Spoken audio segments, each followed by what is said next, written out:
Yo, what's going on YouTube? Welcome back to the channel. Today we're going to talk about 5 subwoofer myths that are just not true. There's some things floating around, some speculation about subwoofers, home theater subwoofers, that we're going to crush right now. We're going to smash them. So we're going to talk about 5 myths that are just not true that you may or may not believe. Let's talk about it.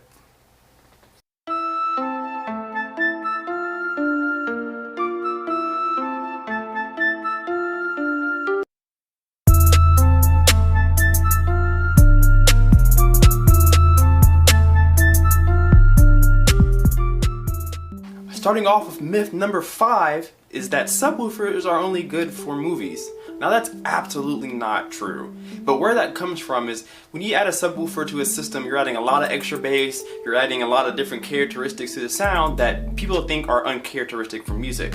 And that's not necessarily true. Now there are some subwoofers that are better for music than others, and sometimes it's better to not have a subwoofer at all, depending on what kind of music you're going to be listening to. But sometimes a subwoofer can really enhance something that a speaker lacks, which is low-end bass. If you get a really good active subwoofer, get a subwoofer that's quick, smaller, usually is better, something that's accurate, tight, that's the kind of subwoofer you want if you're going to be listening to a lot of music. You can have a subwoofer in a 2-channel setup and have a really good sound that's true to the music and what the artist intended. Subwoofers can get really big and really bloated and sound nasty, and some of them are just really big and get really deep, but they're not accurate, they're kind of late on the beat, things like that. And that's what the kind of subwoofer you don't want to have when you're listening to music. But there are subwoofers, really good subwoofers out there that handle music really, really well. You want something accurate, deep, punchy, something that's not going to add or take away from the music. You want it to sound just like it was supposed to. So subwoofers can be used for music, don't let them tell you otherwise. Myth number 4 is 2 subwoofers are double the sound. Now that's just not how it works, guys, and we've talked about it a few times on this channel, but we'll talk about it in short one more time. When you have one subwoofer and you add another, you're not doubling your sound. You're getting between 3 to 6 dB increase of overall volume, but not double the volume. I made a video a long time ago about watts and all that good stuff about volume, adding amplifiers, adding subwoofers, and I broke it down to tell you guys what it would take to double your volume.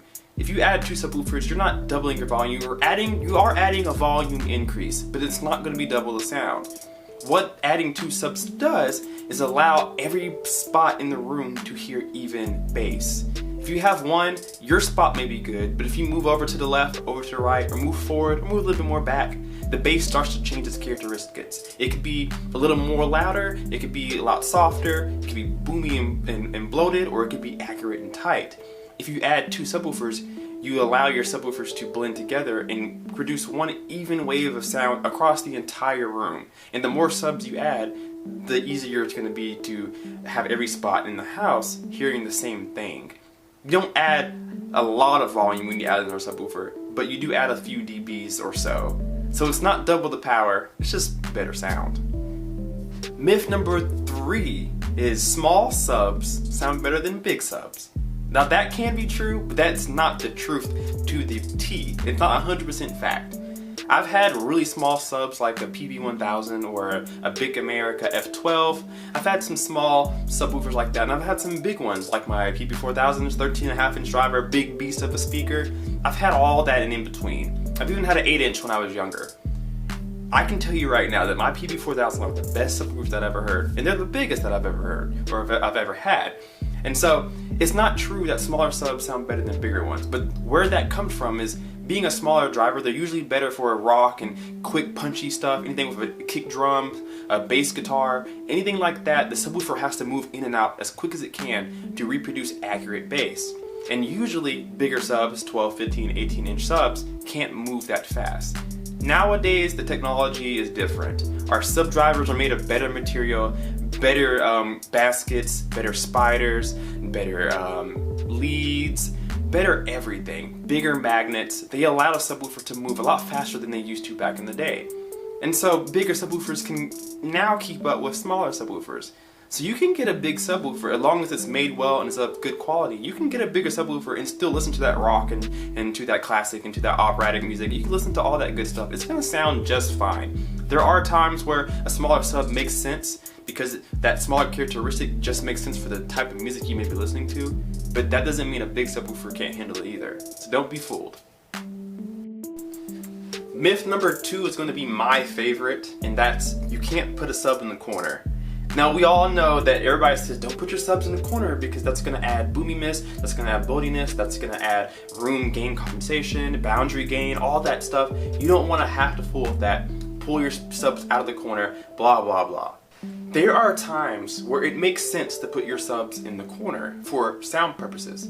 So when you put your sub in the corner, you're reinforcing the bass. It may be in a negative way or in a good way. It's going to be up to your ears and your system. I have put my SPS PB4000s in a corner before. I put my PB1000s in the corner before. I put my 12-inch sub in the corner before. I've tried it all. I've listened to a lot of things. I've even put a smaller 8-inch sub in the corner, and it actually sounds better sometimes. Why? Well, some subs, like an 8-inch or a 10-inch or a lesser powered sub, need some help reproducing bass and boosting up their volume levels, their dB levels. And when you put it into the corner, you're reinforcing some of those frequencies, which will in turn make your subwoofer perform bigger than it really is, and that can help your system. You can even do that with speakers. If you put your speaker in a corner or against the wall, you're going to reinforce some of that lower end that it may have not had. It has it, but it's not very audible. If you put it towards a corner or back into a corner or against the wall, you're going to reinforce some of that frequency, so it's going to be a little bit louder and easier to hear. That may be really beneficial for a smaller speaker or a smaller sub. Now with a bigger sub like a PB4000, a PB3000, some of those Outlaw Audios, the Earthquake subs, different technologies, you may not want to put those in a corner because they're already good enough at what they do. They don't need any extra help, and in return it can actually sound kind of muddy and kind of nasty. And that's where that myth comes from. But sometimes putting a sub in the corner can give you really good results. Give it a try.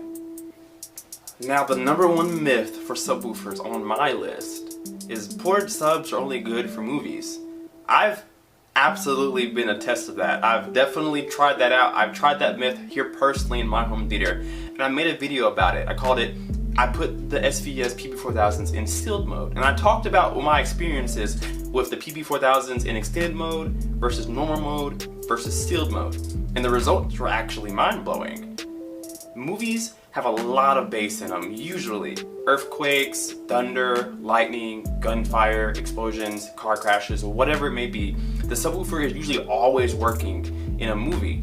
And usually ported subs really dig low, give you a lot of output at low registers, low frequencies. That's what subs with ports are really made for. That does not mean that sealed can't do the same thing too. You can find yourself a really good sealed subwoofer that gets really low at a really high decibel. If you watch Youthman's video, if you go back and watch his channel, he did the PSA subwoofer versus the PB16 Ultra and compared their lower frequency extensions and their volume output at those low registers. And I'm pretty sure the PB16 Ultra lost in a lot of that battle. And it was a sealed sub versus a ported. So it's kind of funny. I have the PB4000s and I put them in sealed and I loved it. It sounds really good, sounds tighter, and I don't feel like I'm missing anything at all. And that's because it's a really quality subwoofer. It sounds good in sealed or in ported. And so you can find other companies with really good subwoofers that will come in sealed boxes or come in ported boxes. And you can really use either or for movies and music. Of course, with a ported box, you're going to get more output. You're going to get louder output at lower volumes. You're going to get more of a chest thump, a rattle. You're going to shake your walls easier with a ported box. But that's not to say that a sealed box can't do that.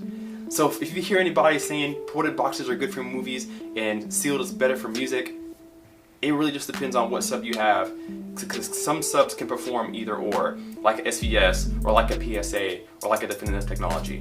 So play around with your system, play around and experiment with different subwoofers. You'll be surprised with the results. Alright guys, so that's going to do it for this video right here. Leave me a comment down below and let me know what subwoofer or subwoofers are you using right now. Are they sealed? Are they ported? And which one do you like better? Leave me that comment down below. I'm super interested to hear. Also, if you're new on the channel or you're watching and you haven't subscribed yet, make sure you hit that subscribe button, because when I get to 4,000 subscribers here in a little bit, I got a special surprise for you guys that I love to do. And I want you guys to be a part of that. So if you're not here and subscribed with us now, definitely hop on board. We're going to have some fun. Plus, I just love watching the community grow as well. So leave me that comment down below. Let me know what sub or subs you're using and if it's ported or not. Leave me also a comment down below. Any myths that you guys have that I didn't mention, leave that down below. Hit that like button, smack that subscribe button, and we're gonna see you guys soon in the next video. You guys have a good weekend, be safe. We'll see you later. Kpaceguy out.